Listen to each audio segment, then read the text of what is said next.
नमस्कार। आकाशवाणी चंडीगढ़ से प्रादेशिक समाचारों के साथ मैं रत्तिका। पहले इस बुलेटिन के मुख्य समाचार।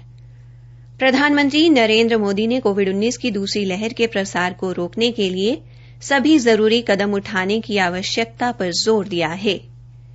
मुख्यमंत्री मनोहर लाल ने कहा है कि प्रदेश में कोविड-19 के बढ़ते मामलों का संज्ञान लेते हुए कोविड-19 प्रबंधन की तैयारियां तेज कर दी गई हैं।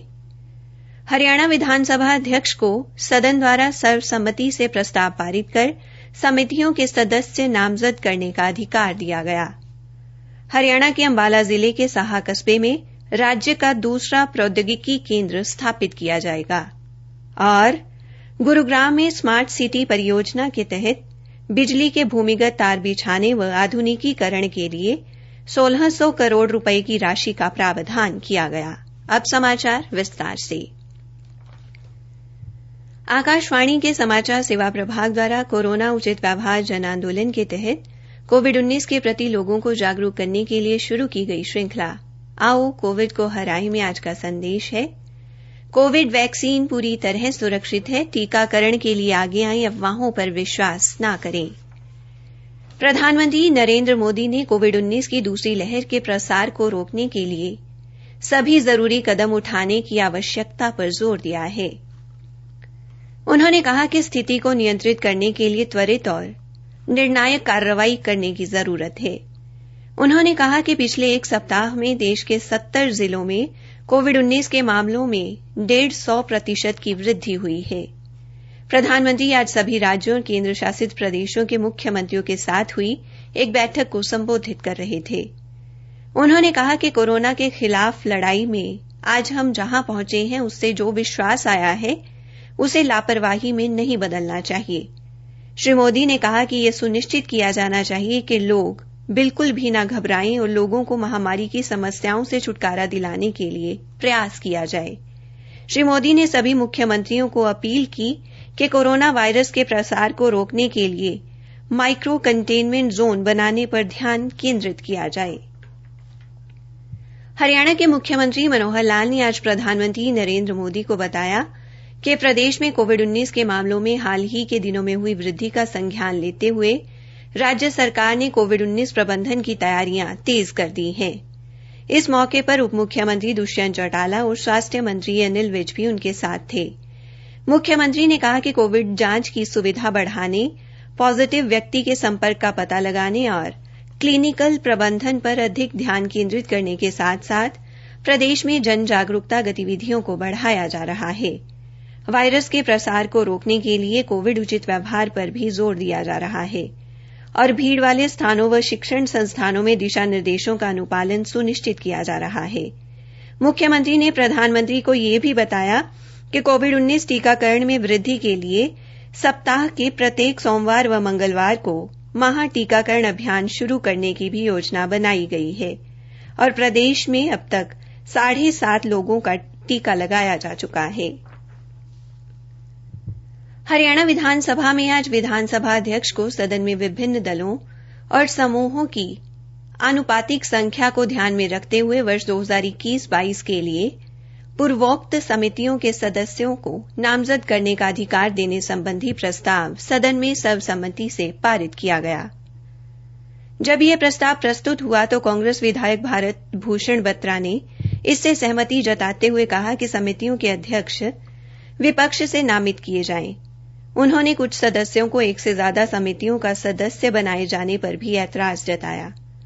उनकी मांग का विधायक रघुवीर कादियान द्वारा अनुमोदन किया गया और कहा कि अगर अध्यक्ष विपक्ष से होगा तो प्रशासकीय गुणवत्ता में भी सुधार होगा। विधानसभा अध्यक्ष द्वारा यह कहे जाने पर कि पीछे रही परंपरा अनुसार ही समितियां बनाई रही हैं, विधायक गीता भुक्कल ने भी प्रस्ताव का समर्थन करते हुए कहा कि सदस्यों से समिति बारे उनकी पसंद पूछने की नई परंपरा शुरू की गई है और अध्यक्ष चाहें तो इस बारे भी नई परंपरा शुरू की जा सकती है। विधानसभा अध्यक्ष ज्ञानचंद गुप्ता ने कहा कि आपने बहुत अच्छे सुझाव दिए हैं और सुझावों पर विचार किया जाएगा। प्रादेशिक समाचार आकाशवाणी चंडीगढ़ से प्रसारित किए जा रहे हैं। बाकी समाचार इस अंतराल के बाद।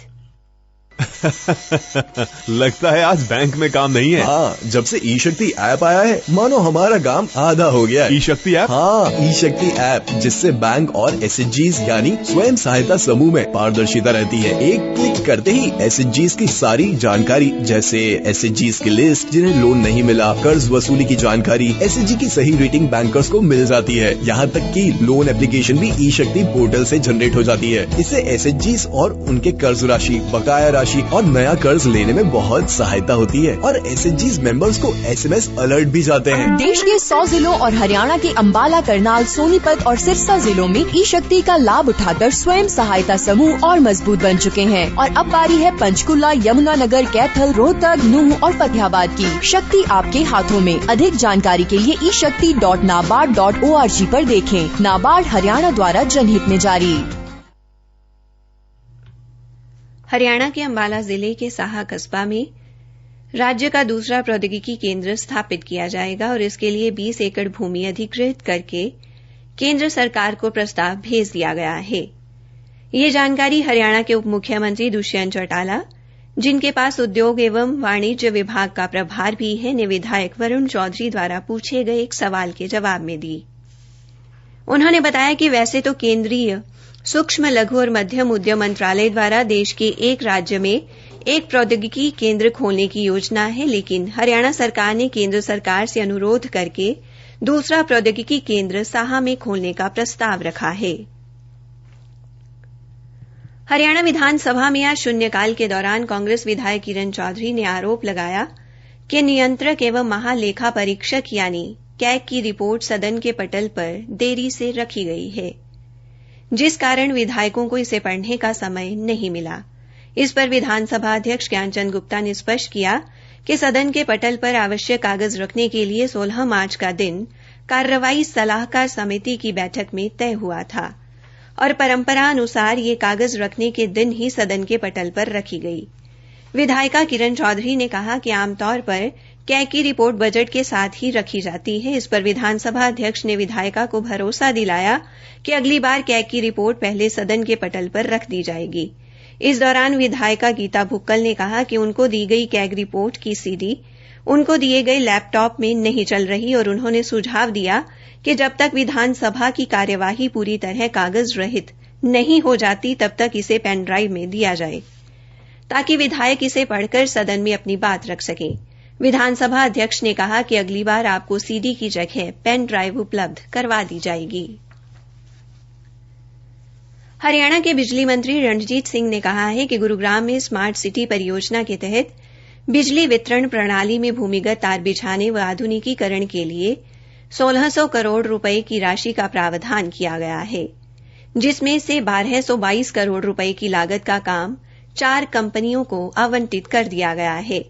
बिजली मंत्री ने यह जानकारी आज विधानसभा में विधायक डॉ कमल गुप्ता द्वारा लगाए गए एक प्रश्न के उत्तर में दी। उन्होंने कहा कि वर्ष 2019 में गुरुग्राम स्मार्ट सिटी परियोजना के तहत इस कार्य को आवंटित किया गया था और 18 महीने में यह परियोजना पूरी होगी। उन्होंने सदन को बताया कि इसके अलावा हिसार के बीच से गुजरने वाले हाईवे की भी बिजली की तारों को भूमिगत करने के लिए गंभीरता से विचार किया जा रहा है। हरियाणा शिक्षा विभाग ने 9वीं व 11वीं कक्षा की डेटशीट जारी कर दी है। बोर्ड द्वारा जारी डेटशीट के अनुसार 9वीं कक्षा की परीक्षाएं 26 मार्च से शुरू होकर 8 अप्रैल तक और 11वीं कक्षा की परीक्षाएं 26 मार्च से शुरू होकर 15 अप्रैल तक चलेंगी। आयकर और प्रवर्तन निदेशालय की एक संयुक्त टीम ने आज हरियाणा के समालखां से कांग्रेस विधायक धर्म सिंह छोकर, उनके परिवार व रिश्तेदारों के कई व्यापारिक और आवासीय परिसरों पर छापेमारी की। जिन परिसरों पर छापेमारी की गई उनमें घर, पेट्रोल पंप और समालखां, फरीदाबाद, गुरुग्राम, हिसार, चंडीगढ़ व अन्य स्थानों पर स्थित व्यापारिक प्रतिष्ठान शामिल हैं। हरियाणा विधानसभा में आज हरियाणा खेलकूद विश्वविद्यालय विधेयक सहित 3 विधेयक पेश किए गए। पेश किए गए अन्य 2 विधेयकों में हरियाणा आकस्मिकता निधि संशोधन विधेयक और पंजाब श्रमिक कल्याण निधि हरियाणा संशोधन विधेयक शामिल हैं। चंडीगढ़ से हमारे संवाददाता ने बताया है कि विधानसभा में आज सबसे पहले उप मुख्यमंत्री दुष्यंत चौटाला ने पंजाब श्रमिक कल्याण निधि हरियाणा संशोधन विधेयक पेश किया। यह विधेयक पंजाब श्रमिक कल्याण निधि अधिनियम 1965 हरियाणा राज्यार्थ को आगे संशोधित करने के लिए है। इसी के साथ प्रादेशिक समाचार समाप्त हुए।